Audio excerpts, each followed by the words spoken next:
31 mai 2009, à 22h29 UTC, l'Airbus A330-200 immatriculé Fox Golf Oulu Charlie Papa décolle de Rio avec 228 personnes à bord. Son arrivée est prévue 10h34 plus tard à Roissy. Cet avion a effectué son premier vol le 25 février 2005. Il a été livré 2 mois plus tard à la compagnie aérienne. Au moment du crash, il s'agissait de l'exemplaire des A330 le plus récemment acquis par Air France.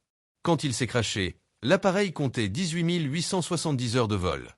Le commandant de bord comptabilisait 1700 heures sur type et le copilote en comptabilisait 807.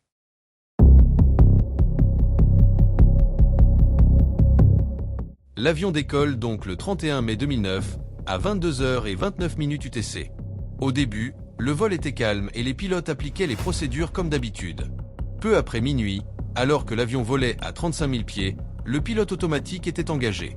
C'est après 1h35 et 53 secondes que l'équipage enverra la position de l'avion au contrôleur pour la dernière fois.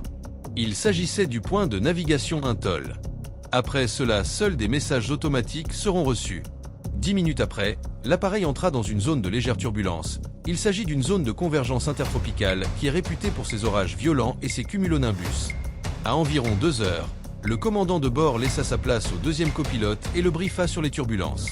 Vers 2h06, un des pilotes informa le personnel de cabine des turbulences à venir.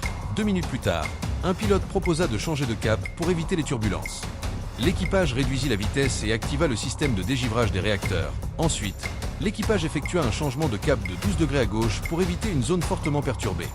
Le copilote annonce la perte des vitesses.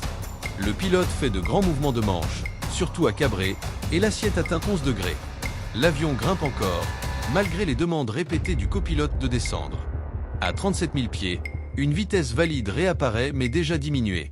Peu après, le pilote pousse les gaz et continue à tirer. L'assiette dépasse 10 degrés et l'angle d'attaque augmente.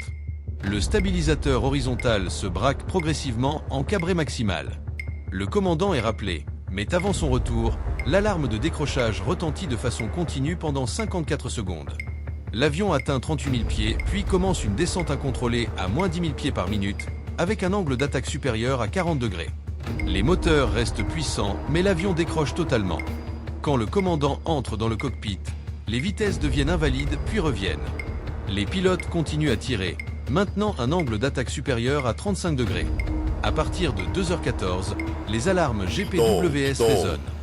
L'enregistreur s'arrête à 2h14 et 28 secondes.